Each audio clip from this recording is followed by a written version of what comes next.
Why are P metallicas always depressed? Because they're blue. They're blue.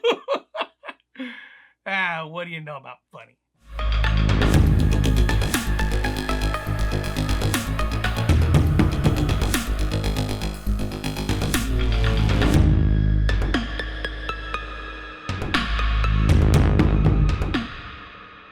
Hello Tarantula lovers, I'm Alex and you're watching Tarantula Haven. Today we're talking about the Poecilotheria metallica, commonly known as the Goody Sapphire Ornamental. And this is kind of a species showcase slash rehousing. I'm rehousing this female into a larger enclosure because I'm getting ready to breed my P metallicas.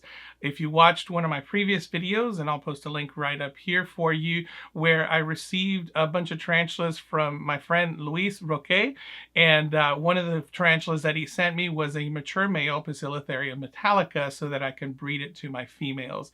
And hopefully my females are ready and they're receptive and I can get some babies out of those. But as for now, this is just going to be a rehousing to get her into a more stable environment, a more friendly environment to get her ready for breeding and so on.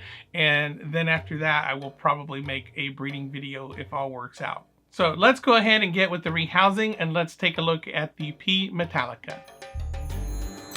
Poecilotheria metallica, commonly known as the Goody Sapphire Ornamental, so named because of its discovery in a railway timber yard in the town of Goody, India. However, this may be a misnomer as it is believed that it was accidentally transported there by train. Its actual habitat is about 100 kilometers east of Goody in the forest of Andhra Pradesh. It is only found within a 39 square mile area of reserve forest. Nonetheless, this area is still highly disturbed and the P metallica is listed as critically endangered due to habitat destruction and the pet trade.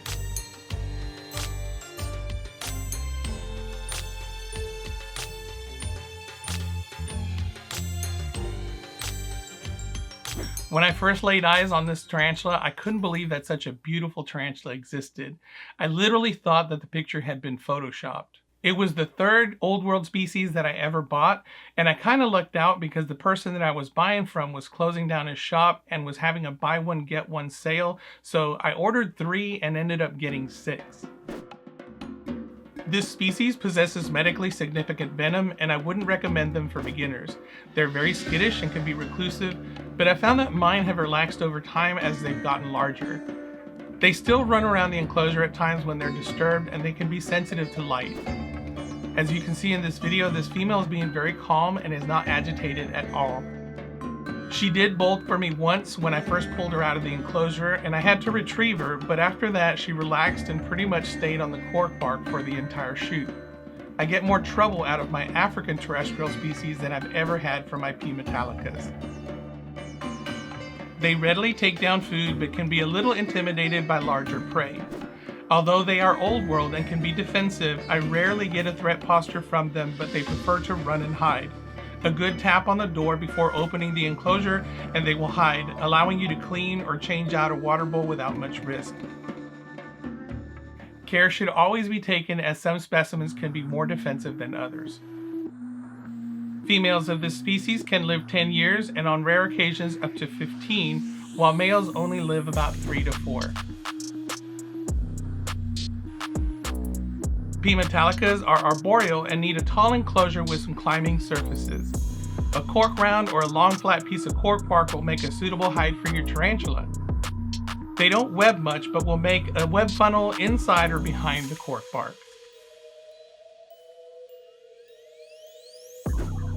Not too long ago, my friend Luis Roque sent me his mature male to pair with my females.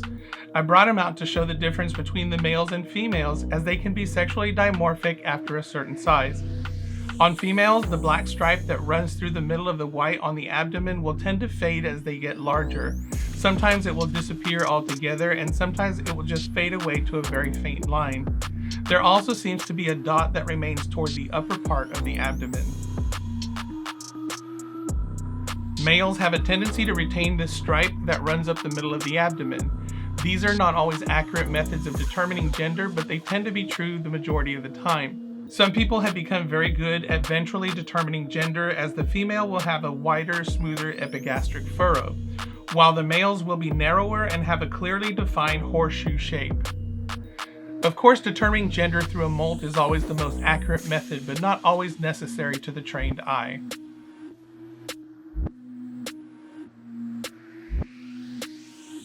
Perhaps it's because both tarantulas are out of their element, but there doesn't seem to be much interest in mating. The male is doing some tapping and showing little interest, but the female is not interested at all. I'm rehousing her in preparation for mating, but it could be that she is too young and not ready.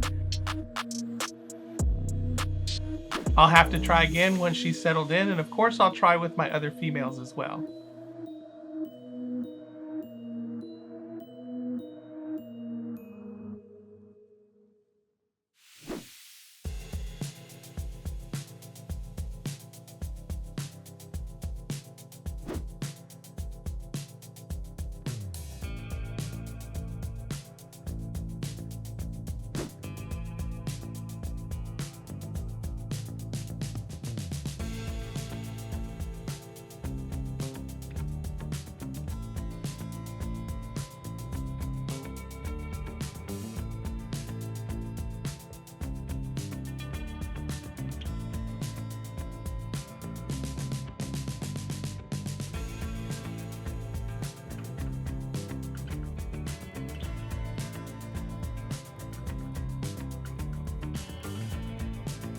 And one final note about P. metallica is that males having shorter lifespans will retain that beautiful blue coloration throughout their entire lives.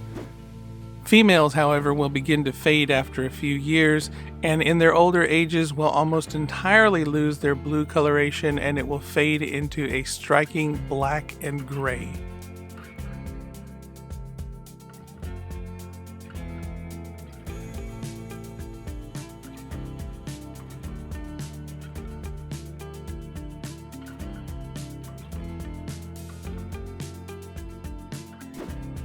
While P. metallicas are not in short supply in the hobby, and they're currently not on the ban list in the United States, it's important to breed this species in captivity because it may only be a matter of time before they do get restricted. And if things don't improve, it could also be that the only specimens of this species we have left will be the ones in captivity.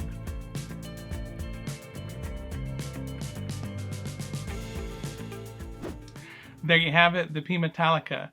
This was a dream come true species for me. It was only the third old world species that I ever got, and when I saw one, I just had to have it. I couldn't believe the astonishing colors on it, and it was just one of those things that I wanted to experience for myself.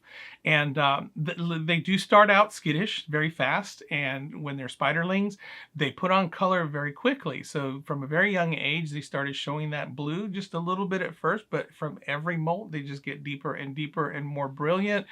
And my experience has been that from sling, they start out very fast and very skittish. As they get older, they get a little bit more bold and they slow down a little bit. It's not a thing where they're constantly bolting around and that kind of stuff. And that's just been my experience. They are light sensitive. Sometimes if I shine a light to see what they're doing, they will run around the enclosure.